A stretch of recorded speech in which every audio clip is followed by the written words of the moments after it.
Welcome one and all to DreamHack Dallas. It is host of Major Fourth, the fourth and final major of the 2025 Call of Duty League season. FaZe have done it, or have they? Yeah, FaZe just want to break up some of this. You can lose it here. Yeah, this second segment load, it's gone. It's gone. It's Hydra. It's body shots. You talk trash, and they let them know. Oh, my words.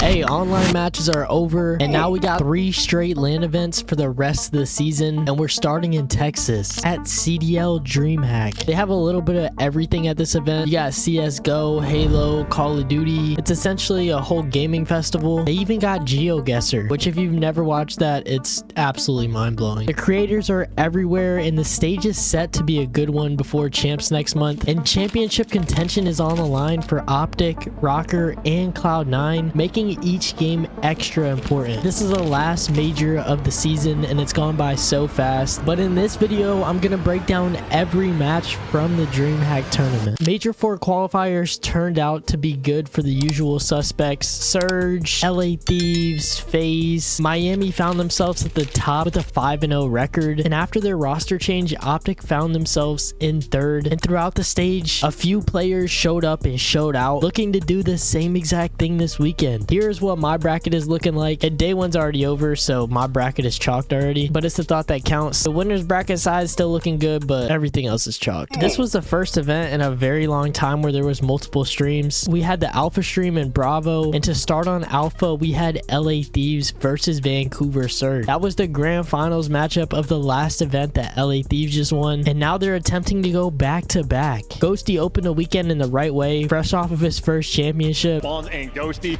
shooting is gone. This is a new champion in this CDL, Ghosty, and he is looking mighty fine. Oh dear, 4 to his name in a row, 7-1 overall. And look at this man, trying to get himself LA back. Thieves continuing their hardpoint dominance, and Scrap was getting loud. This probably made Nadeshot really happy, and in a dominant finish, LA Thieves take map 1 from Vancouver. Map 2 on Dealership made their run through winners bracket much easier. Every time they played Surge this season, it seems like Surge completely crumbled, and LA Thieves have swept them time and time again, and this series was no different. Hydra drowned out the Surge with a 2.29 KD in control. Having super team. This is all 4 players completely dialed in.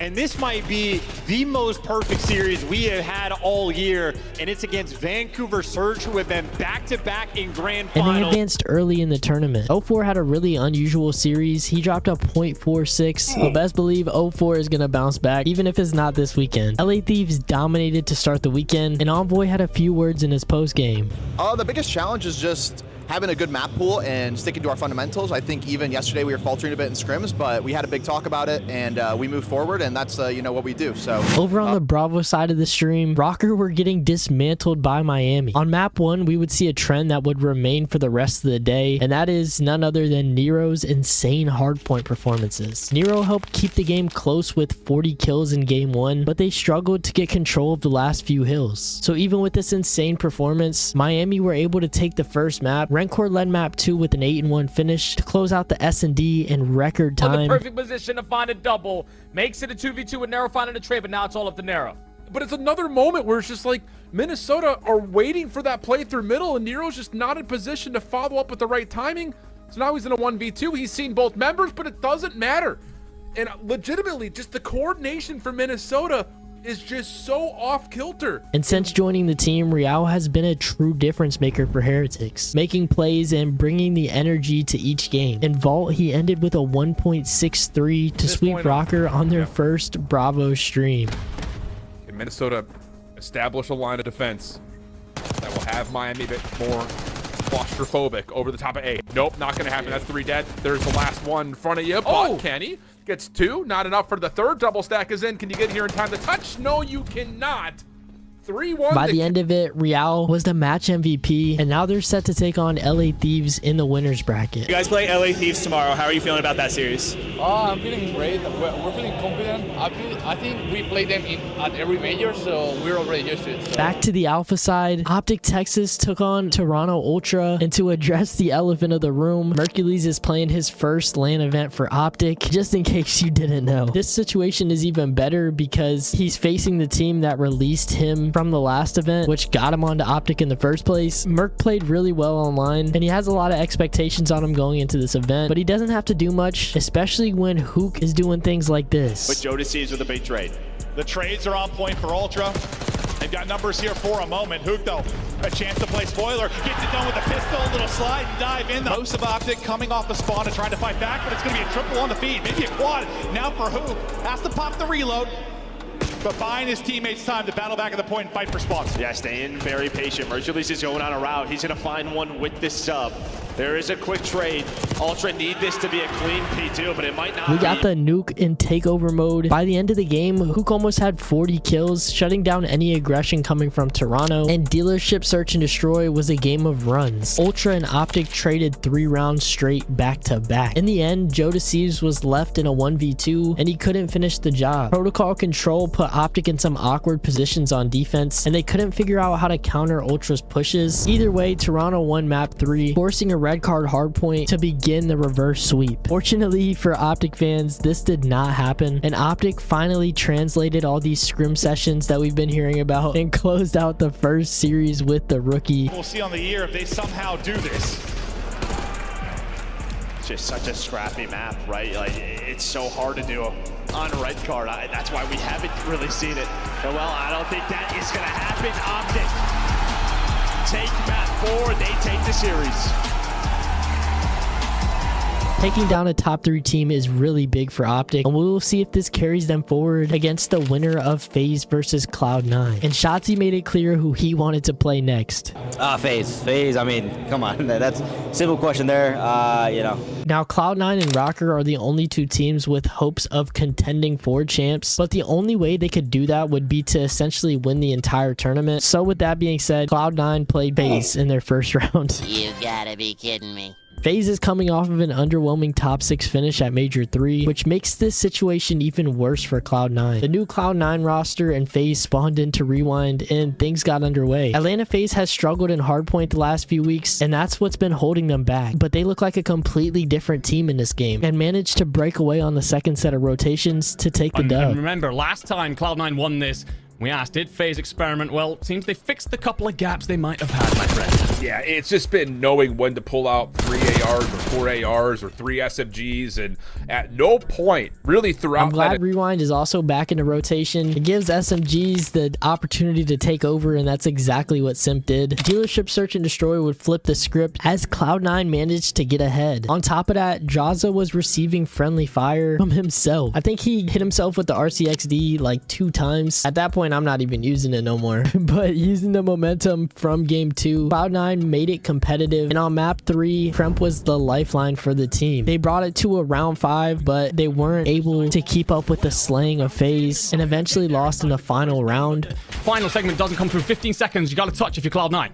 Yeah, and you're going to be looking at this A zone thinking if we can just get the last half of this tick, we're good for the extra 60 seconds, but FaZe kind of bait them into that trap, find the kills they need, but Spartan Simp, somehow, some way, come away with a couple, trying to stack up for the final tick, and it will be cleaned up by Celium. 5 seconds on the clock, Capsule shut down, last effort for Cloud9, has to come through P4, but they're not going to get there. FaZe. And then FaZe shocked everyone this weekend, winning 2 hardpoints in a row, and now that they're looking better in hardpoint, FaZe is a much more dangerous team. They knocked Cloud9 to the losers bracket, and Jaza and Simp put FaZe on their back. This is kind of how I expected it to play out, but now both Cloud9 and Rokkr have their backs against the wall, so we'll see how things played out in the losers bracket to finish off the day. Now, Breach faced off against Rokkr, and Rokkr was trying to make this losers bracket run. Breach has seen a decline in the past few weeks, but on paper, this game was bound to go to a game 5, but with the current state of Breach, I had Rokkr winning this one, but Awakening had different plans in map 1 because he came into that rewind and couldn't miss, posting a 1.42 KD and a dominant win to secure the first map. And map 2 was just just about as close as it gets. Nero iced up with a nasty 1v3 early in the game.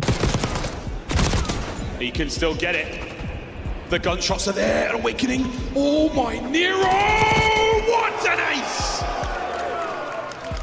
And despite being known for choking time and time again, Rokkr relied on the veteran leadership of Kenny to keep the game alive. For the search. Nero gave you a bailout round. Kenny, it's your turn. 1v1. Kenneth Williams versus Purge. And Purge again, last alive. Happy to play a little bit slower. Purge, second year in the CDL. Kenny, he's got 2 world championships. So 2 brains working overtime to try to solve this ever-changing Rubik's Cube.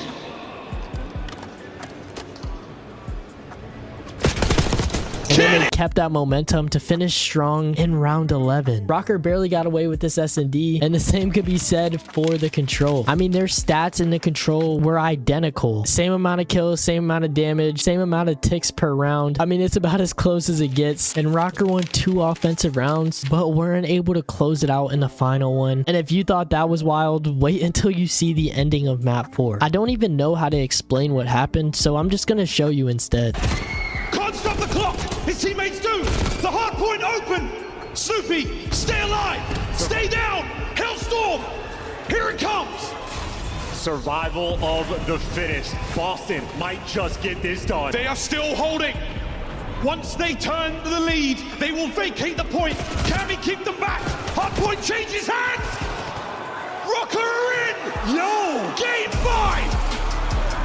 I'd be smiling. Yeah, it was pretty insane. I don't know. Just the whole situation was wild. Nero dominated the hardpoint again, and this time he broke 50 kills and 5k damage. The final map was pretty anticlimactic as Rokkr completely dominated. There was no hope of them winning this dealership. An Estrio called game, sending Minnesota forward in the bracket. The last member of Breach Awakening, he will be suffocated here at the major. And over on the Bravo stream, Falcons were playing Vancouver Surge. Now, Surge entered the losers bracket with a favorable matchup against the Falcons, but Vegas had nothing to lose. And Pred feels like he's still a top player in the game, and he won't get the chance to prove it at Champs, so he wanted to do it at DreamHack instead. Pred and Xnid play really well together, but it wasn't enough to get it done against Surge, who's a really good hardpoint team anyways. Having to refigure out a push. You do have Neptune up close, and he breaks in through the front door to find one. Priest has got to go. You've got to go. Steps on the point and cleans it off. Finds a second. No, and it is all done and done. But in the search and destroy, Pred was in takeover mode, dismantling Surge in every round, leading the team to a 6-3 win and carry that momentum into game 3 on Hacienda Control, which was a big turning point for the Falcons because winning this game forced them to play a game 5. Took advantage of 0-4 having an uncharacteristic event, going 10-24 this game in specific. Now, even though their slaying wasn't as high as it usually is, Vancouver was able to win the next hardpoint off of teamwork alone, with Abuza stepping up in this one with 33 kills in 74 seconds on the hill. Up. A little bit more of a back and forth and a flurry. You need it 7 seconds, and that is 4 dead. The Falcons have got a sprint, and I don't think anyone will get even close as Vancouver clean this one up and send us on to a map 5. And then finally we made it to a map 5. And honestly, I did not see this series going this far. Vegas shocked a lot of people, and I'm sure this broke a lot of brackets this weekend, but this final map did not disappoint. They were going back and forth, and after tying it at 4-4, Pred knew they had a serious chance of winning just by the look on his face. And then they went on to pull off an incredible upset against Vancouver Surge. And it's honestly cool to see Xnid get his first LAN event win before the actual season ended, because he had a rough beginning of the year just joining the CDL and everything. And Pred had some words in the post-game interview. Honestly, just hard work. You know, we got to land, had to show some grit. You know, they're a good hardpoint team, so they won the hardpoints, but you know, we showed resilience in the S&D and the control. I mean, we dominated them in the control, so yeah, just hard work. Now, Carolina Royal Ravens started in losers bracket, and their first challenge was Toronto Ultra, who had just lost OpTic, and Ultra set the tone early in the vault hardpoint, winning by 100 points, with Kleenex and Joe having a masterclass, shutting down the SMGs and taking control of the map. But dealership search is where things took a turn. Carolina managed to outplay a confused Ultra squad. They couldn't execute their game plan, and the veteran TJ Halley led the charge with a 2.2 KD. Whoa, Takes a lot of TJ. space up through A. He gets caught. I guess you can't believe that there was no trade there onto TJ. These nades could still land though. Ah, they don't quite touch. Slasher's gonna watch the corner. They got to double chow this? Nope. Well, maybe now they do. Yeah, nicely done. TJ's going to come away with 2. Still, though, 2v4. CleanX, if his timing is good, they maybe can catch one while they're trying to plant the bomb, but instead his timing is miserable, and he finds himself trapped in the vent. Beans, well, you know, it's one of those, fool me once, shame on me, fool me twice. Well, that's why you don't get stuck in vent. And then after battling back and forth on protocol control, and honestly, I thought Carolina was going to throw it too, but they managed to clutch in the final moments. You're not playing middle of the map at all if you're Carolina. Why are we just waiting for them to get under the zone? There's no way. What a colossal breakdown. Rex may have just saved it though. Insight, last one left, wins the opening pistol. 4v5, but 3 seconds remaining. You're not going to get there in time, but oh my goodness. And played Rewind Hardpoint next. Joe Thieves continues to show why he is a top 3 SMG in the game, and this 1.5 performance pushed Ultra to the map 5. Bit of a battle through the scrap time, and at least you get an exit from that potential spawn trap. But Society is still making it havoc over here at the P3. Teammates still have the spawns that they want in Ultra. No need to be worried now. And in Protocol Search and Destroy, after going up 4-0, Toronto were in prime position to end the match. Carolina prevailed. They brought the game back to 3-4, but failed to win 4 straight. One at least. There's just no way you check this. And that's why. Oh! Saucy out of Gwyn. Eventually, they brought it to 5-5, where Insight was left in a 1v2. Front! Gwyn, Slasher, trying to get the kills. Oh they find him. It's just going to be down to Insight for the 1v2. Oh, clean shots to Gwyn. Does he get a look at Slasher, who has to try to hold it? And he does. Toronto, ice up and avoid embarrassment, and will continue at DreamHack Dallas in the elimination round 2. Carolina had Ultra right where they wanted them, but they couldn't close it out, and is going to spend a weekend in Texas just chilling and watching like the rest of us. LAG mates versus Cloud9 New York, who had one final chance to make a bracket run, and their odds this game were pretty good. I mean, LAG mates have been struggling all season, and Cloud9 have looked much better, but this is a perfect example of how day-to-day Call of Duty can be. LAG caught C9 completely off guard and broke my bracket once again. So in map 1, Kismet and Lunar set the tone with a clutch hold on the final hill, and despite getting a lot of criticism throughout the Major 4 split, Lunars came to this event in a different mode, and his search and destroy numbers were absurd. He finished game 2 13-3, and then Johnny finished what he started in map 3, going 35-23 on the Hacienda control. Had in this series, I think the takeover guy that really, for the most part, it's been either Kiz or it's been Johnny. In a series that really has gone dominant. It's Lunar's time to maybe do it, but it's Johnny's POV for now as he's trying to find openings here in the control. I mean, he's doing a great job staying alive, plus that is still very close to being done. Then a solid map out of Fellow. Well, it's really just Johnny who's positive, but it's such a large number. And even, dude, look at Lunar's, bro. He's having a series. Dude, he is 23-24. He has 18 assists. And he's leading the lobby in damage. Absol and Spark put in the damage for Cloud9, forcing a round 5 in the final map, but after getting offense twice in a row, they were bounced out of the event, getting double first rounded. This sucks for Cloud9, but the good news is they will get a chance to play at the Esports World Cup. So with some more practice, we'll see a more refined version of this squad. Seeing the Bulldog win on LAN feels good because I was feeling pretty bad for him with this year's situation. Cloud9 sold pretty hard at this event, and I just want to know how Attach feels after seeing this. If y'all want to know what happened with the whole Attach situation, I actually have a whole video breaking down Attach's career and his year with Cloud9, so check that out in the description. But let's check out the final match. Minnesota Rokkr versus Vegas Falcons. Fred and Kenny, former teammates on OpTic, now are playing against each other for the first time on LAN this season. But the only question I have for this series is what has gotten into Nero. This was another series where he just completely snapped in hardpoint. In the first map, with their backs against the wall, Nero dropped 47 kills, and even more impressive, had 104 seconds on their hill.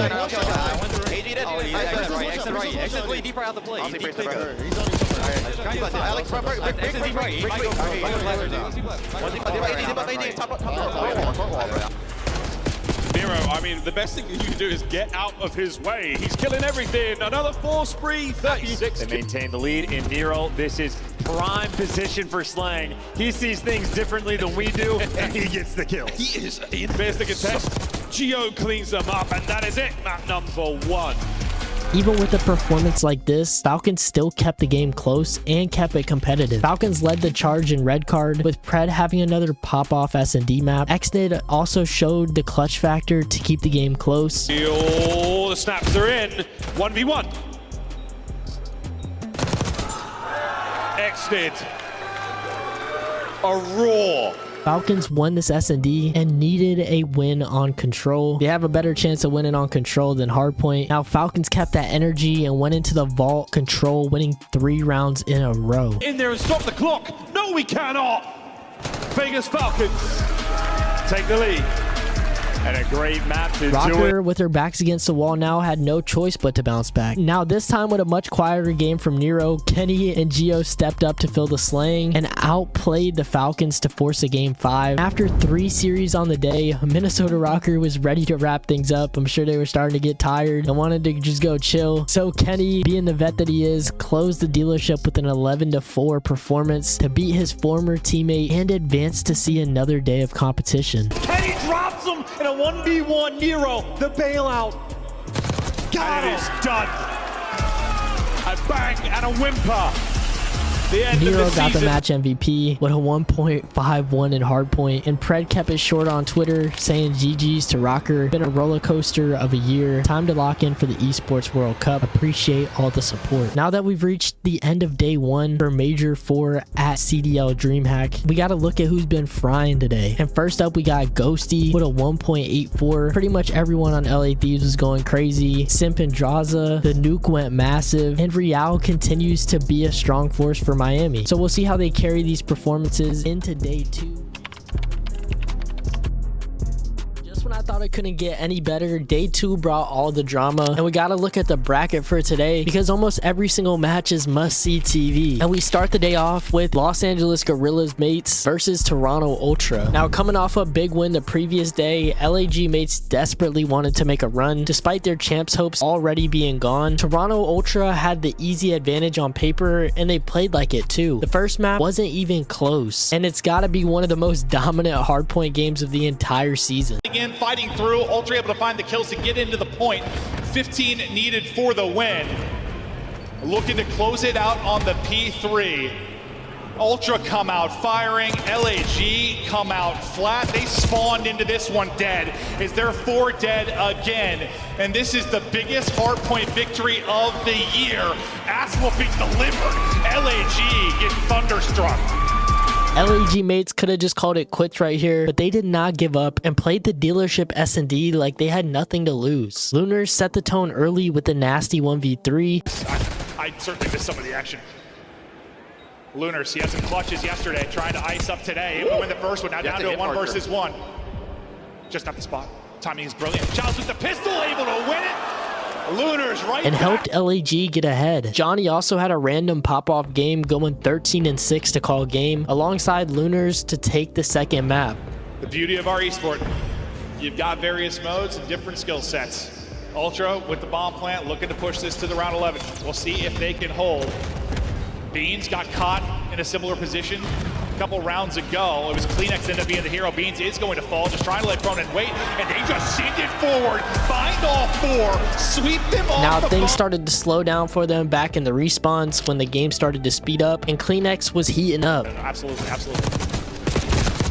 Oh, that can't happen. That'll seal it there. Kleenex ends up getting 3 and tags into Johnny. Yeah, disgusting stuff there out of Kleenex as he finds the final. General mates couldn't keep up with Ultra and had one last chance in the hardpoint, but unfortunately for them, they had one of the biggest hardpoint chokes of the season. This one reminds me of back in the day with the Legion versus Thieves one, and honestly, it's the worst possible yet most fitting end to their season. For the win for LAG. It looks like they are doing it, but Inside trying to breathe some life into him at P2 again, have a monster play like he did last time through. He kills. There's 2 players here from Ultra now to hold. Kids wins a huge one-on-one. One more player inside trying to get it done. It's going to be Beans. It's in a massive fight to continue this. You're back within 50, but it is one break, and this one is... The rest of the time has been going to the Ultra boys, and that is the done fight. In Ultra, they are in the hill. 10 seconds needed for the win for an insane comeback. The help is through. Are you kidding me? Is in. Tie game now at 246, 246. Johnny trying to make the play, wins one, but inside, still inside. And Ultra with the comeback, get it done. And outside of Johnny, everyone on Gentlemates struggled, and Toronto took a much-needed losers bracket win. You guys play the loser of Miami or LAT. What's your prediction for that series? You've got to say LAT are going to win it. I don't mind either who we play. I mean, I think we match up well against both, so I don't mind, but I'll probably say Thieves will win that one. Now, things started to heat up for the LA Thieves and Miami Heretics matchup because they've had a long history matching up multiple times this season and talking trash along the way. However, things were a little different this time because of the recent comments LA Thieves made about Super in their podcast. Rookie Super had your number. Super. Don't get me started on how this guy's playing. If I play like that, I might have a 1.6. Baiting the whole damn team. I'd be sitting next to him. Oh my God, Super. Yeah. Like, bro, I might be dopeless sitting next to him because he's so far back. Miami had extra motivation to take down the Thieves, and that's why it got so heated after the match. Both Miami and LA Thieves are great hardpoint teams, so it was bound to go to a Game 5. In Hacienda, Miami brought the passion and completely shocked the crowd with a dominant performance over Thieves. Renkor is having an amazing event and led the charge to complete the first map. Engagement, Envoy has to force it. He's gone, and Scrap gets the team kill, and all of that victory is for Miami Heretics. Red Card S&D had LA Thieves written all over it, and Ghosty called the game in this bounce back victory. They're hoping someone from Thieves makes a mistake, and instead he gets caught. Ghosty on point. Hydra there for Green, and Hydra reads them like a book. A 1v4 for Super, gunned down. And that is that, folks. LA Thieves being 99% guaranteed to win map 3 because of their control dominance this season, and that's exactly what they did. Now map 4 is where a bit of controversy begins, because after an incredible back and forth map on Skyline, LA Thieves had one final chance to take the hill, and as Scrap spawned up, he accidentally caught a gunship, causing them to lose the game. Thieves, one break alone. Don't forget the streaks. Super on the inside. One to his name. Trade it out. It's a slow and steady approach. There's the contest. A back and forth battle. The Heretics hold. And I don't know what's going on, but Scrap just hasn't been playing. There's some type of error. He is in an airplane. He called in the wrong streak. He called in his rate. And that is it. Player error.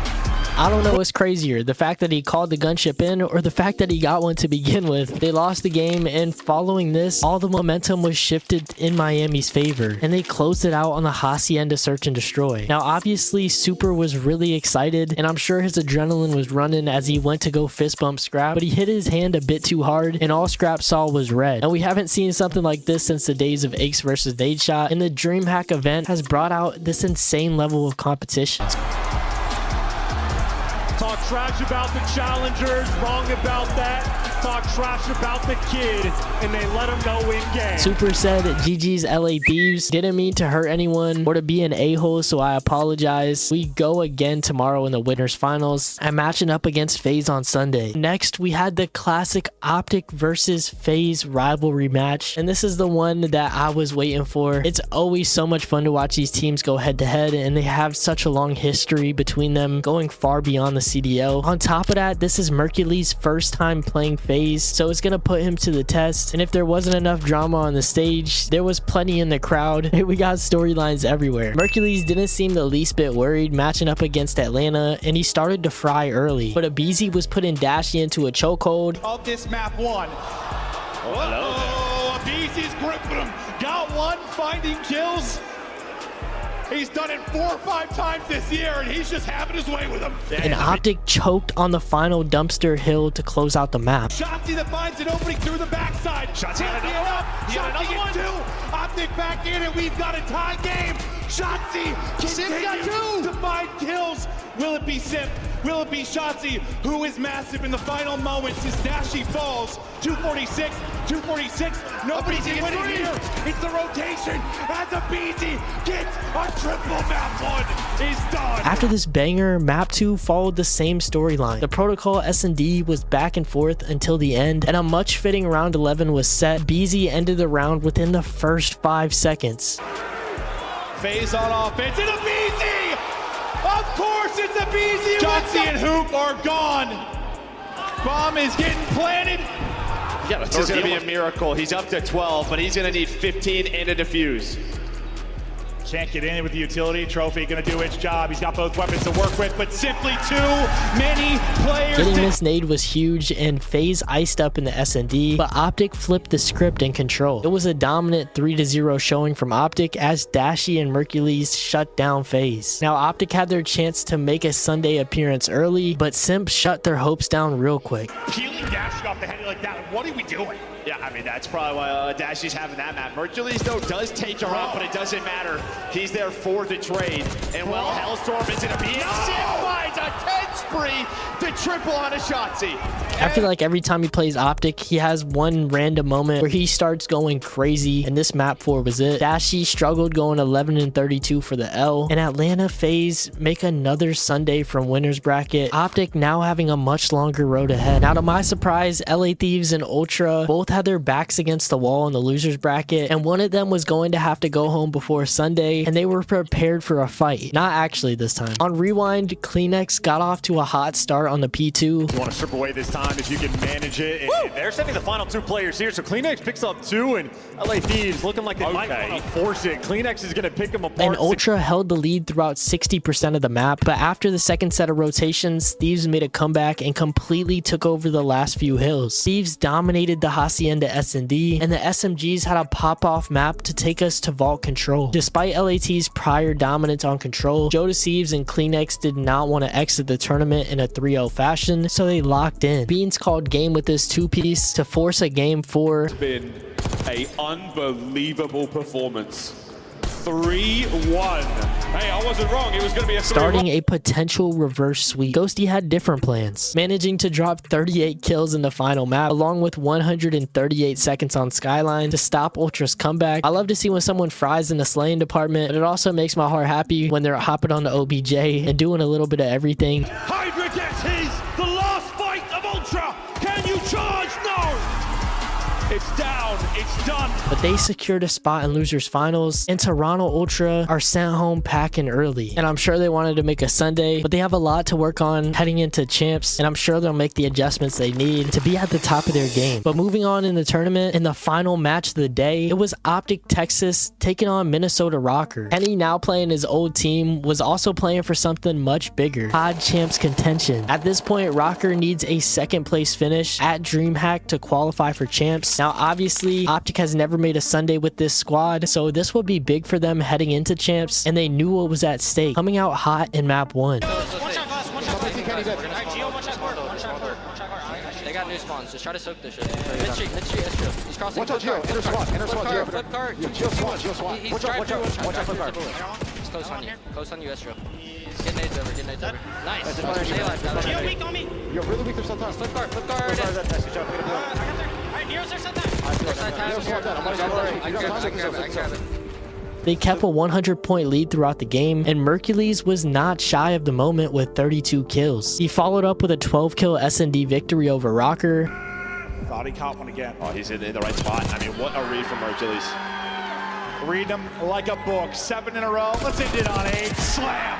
Mercules take over. But the next map would be an entirely different story. Rokkr finished the vault control in record time, shutting down OpTic subs and winning in 5 minutes exactly. Nero tried to carry that momentum into hardpoint. Back on it. Well, I think he does. Hey, I think damage in is what leads to the hoop nade as well. He gets damage into a second. Nero, no, it's a Nero moment. 13-9 with. But it wasn't enough to get the win.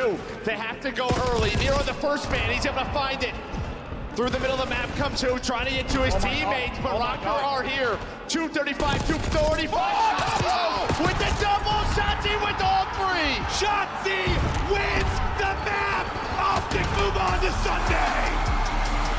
When it mattered most, OpTic knocked out Rokkr and their former teammate from champs contention and ended their run in the regular season. And Mercules had a pop-off series, getting some love in the post-game interview. Mercules also made it on the KD leaderboard for the day at the number 8 spot. Other people like Scrap, Real, Rencor, and of course Simp at the number 1 spot with a 1.4 KD. Heading into day 3, we only have 4 left, and the bracket is set.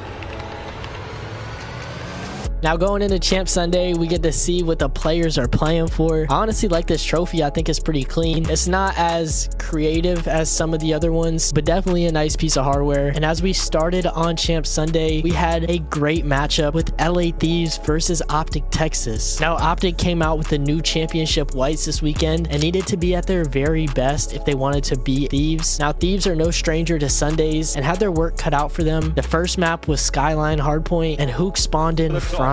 Scrap making his way through the outside. He doesn't check the garden furniture, and who gets a two?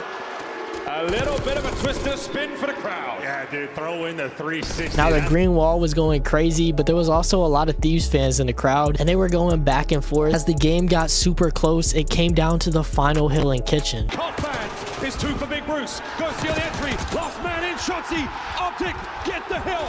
OpTic, hold the time. OpTic, take map one. Dashy set the tone early on dealership, beaming from the back of spawn, but LA Thieves made more decisive plays and shut down OpTic 6-4. But OpTic took an early lead once again, crumbling in the final 2 rounds. Now, all that remain for the Thieves in this play, 30 seconds. What? At the hands of their former player, Dan Ghosty. And things were not looking good for OpTic. Not with a pistol, not with a knife, it's with Hydra. And with that play, the map should be theirs. The Thieves complete the reverse sweep here in control. Their mode, their map, their lead. Ghosty and Scrap led the charge on Vault to close the series and ended OpTic's day early. Thieves and everybody jumps in position. They got the hookah pressure. They got pressure around the time, and another spree from Ghosty. 4 in a row. Could be left, could be right, timing weird. Yeah. Nice, it's right. You Shotzi, close. Love me, close me, Shotzi. Nothing getting on, I'm leaving you. I can spawn in back hole. Shotzi's in me. Love you, Chong, close, one shot. Close. Love me, nice. Small point, 5 more seconds. LA Thieves win this game. And that is it. The final moments sealed. Overall, I would say it was a successful run for this OpTic squad. It's a confidence booster as this is their first LAN event with the rookie Mercules, but there is a clear skill gap between well-refined teams like FaZe and Thieves compared to a newer roster like OpTic. And series like these, when the stakes are at their highest, you really can see the difference. Now in the winners finals, Atlanta FaZe played Miami Heretics. Atlanta actually lost to Miami at Major 3, so I'm sure that was lingering in their minds heading into this matchup. Miami has made so many impressive tournament runs this season and have gotten well-deserved praise from the community for their consistency. It's been really cool to watch their progression because they were getting clowned last season, but FaZe is a major obstacle standing in their way, and in map 1, Celium reminded them why. Slow start for him at 1 and 5, and again an opening on the pinch. This time it's going to be Celium. He's going to find 3. You heard Ben talked about it, not the best of it, but he hasn't. In my eyes, Rancor has secured the Rookie of the Year with clips like this. Goes on a route. He's able to catch it, Tommy Andraza, so maybe trying to respond here with a break of their own, keeping them in the game. Red Core medals, all the subs. Red Core switches to the AR for dead. And map 1 turned out to be the best hardpoint ending of the entire season. I'm not even going to explain it again. You just got to watch it because this was absolutely mind-blowing. Pressure, now rotation, diamonds. Easy able to get 2. Another right to the Hellstorm. Everything so close to the Hellstorm. First up is going to be draws. Hellstorm is locked and loaded. We'll see when it comes into play. 10 points down. Someone's out of Hellstorm in. The fight for the point. The Sip is able to get 1. Heretics still searching for a point. They're able to get 2. They did test it there. The streak will hit. Someone's got to get on it. Abizi going to lunge into it. We are not done yet. Graza's up to help from the top. Graza is in. FaZe have got it, or have they? Hold away. Heretics win it. FaZe's comeback was incredible. I thought they were going to pull it off, but Miami scraped by with the win. Now Simp set the tone early in Search and Destroy and was nearly unstoppable, doing whatever he wanted. He ended the map 14-4, putting FaZe in the driver's seat. They remain there for the rest of the series, with Abizi having his long-awaited breakout performance in map 4. From Abizi. And you know he's looking for a victim. Yeah, he's just a confident trying to find somebody. Get hearing the Tom sometimes. Sometimes he gets very frustrated. Not hearing that today. Just a lot of dead. A lot of dead as he's got both weapons. Another fire run. I mean, it feels like kind of the map 1 FaZe we're ahead. You felt Heretics start to get the kills around the point. It's easy. Going massive again. Keeping a foothold here. Nearly stepped on his forehead. They're in. They're holding. The series is done. FaZe take the hard point. For sending Miami to the losers bracket where LA Thieves was patiently waiting. I don't know. I don't think we're worried about anything. I mean, I think we're just confident in every mode. And we know if we just come out on Sunday and fry like we usually do, like we're going to come out on top. Now at this point, the tension in the venue was brewing as Thieves and Heretics made their way onto the stage. It was set to be a showdown, and Scrap had already made it clear that he wanted to play Heretics after punching himself, and he made it known on map 1. He finished the vault hardpoint going 38 and 28 with 4.7k damage, and Envoy was also bringing the energy, setting the tone early on S&D with this nasty 1v3. The windows, they're swarming on time. Ghosty picks, Ghosty trade. Oh, Envoy gets away with his life, but Renkor's going to peek that window enough to force the intel. And now a man alone. Good read. Oh boy, 1v2. 1v1. Pistol! And that is an unbelievable... This was easily the play of the series, and although Envoy's not a crazy game 1 player, he always pops off later in the series, and this is a perfect example. They won S&D and Control convincingly. Hydra showing some love to Miami in the Control. This second segment load, it's gone, it's gone, it's Hydra, it's body shots, all dead, Heretics destroyed. And after beating them, I was really interested to see how the Thieves players would react. And they essentially 1v3'd Super and cooked him on the stage. It was a dominant showing from LA Thieves. And this is definitely another chapter in their rivalry that we could see again at Champs. They had to put this storyline to the side because there was one thing standing in their way of the Major 4 trophy. And that was Atlanta FaZe. Battle of the Super Teams was set. And this is not the first time we've seen them match up in the Grand Finals. At Major 1 in Madrid, they went to a Game 7 round 11 and Atlanta FaZe won. This match also determines who will be the #1 seed at COD Champs, and it will determine who plays who in the first round. Now after picking the maps, Red Card made it as the first map of this best of 7 Grand Finals. LA Thieves were warmed up from their previous matchup and came out hot in Hardpoint. They're undefeated on Red Card Hardpoint, and this game added another win to their collection. Two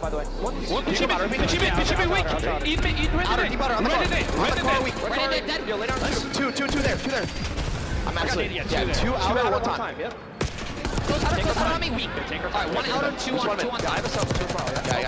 Outer. One more. Up easy. Up easy. Yeah, chop.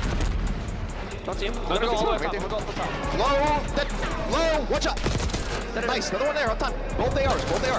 The S&D was much closer this time, and Scrap remained on top of the scoreboard, clutching the round 10 to take an early 2-0 series lead. Trying to pull off another 3v4 his face. Sip just getting away. 16 HP and slips through the cross. Okay, bomb being planted now, and actually Cell stays. Cell stays. The movement out of FaZe, so tough to take down. He gets caught on the timing. He gets caught and dropped. It's all on Cell now. They hear the blast break, and they're just going to bait out the defuse. He is dropped, and it's Thieves now up 2 low. Now I thought Thieves were gonna make short work of this series with Hydra doing things like this. Gotta go. And Hydra lurks mid this entire time and turns it into a double. He's just slowing down the progress. Only 1 player now, and they have to find Hydra. Where did he go? Zeldium can't find him. Similar to map 1, like, is it too late? Now they were able to find Envoy, as you said, who was lurking. Hydra, though. There's the triple. Off spawnable Abizi. He'll be the first. But FaZe temporarily shifted the momentum in their favor. 1 round at a time, FaZe completed the reverse sweep led by the Tiny Terrors. Now Simp started heating up off of this, and that could be a very dangerous thing for the opponents, and he was playing really well on the map 4. Spawning out is Ghosty, spawning out is Scrap. FaZe are through, and Simp is popping 6 in 1. Now it's time. Welcome to the finals. Here we go. Yeah, nice rotation there from FaZe. They find the 3 kills with 10 seconds to go. And a nice read there by Simp. So the first 12 is clean. Thieves kept it close until FaZe locked down the kitchen hill to tie the series at 2-2.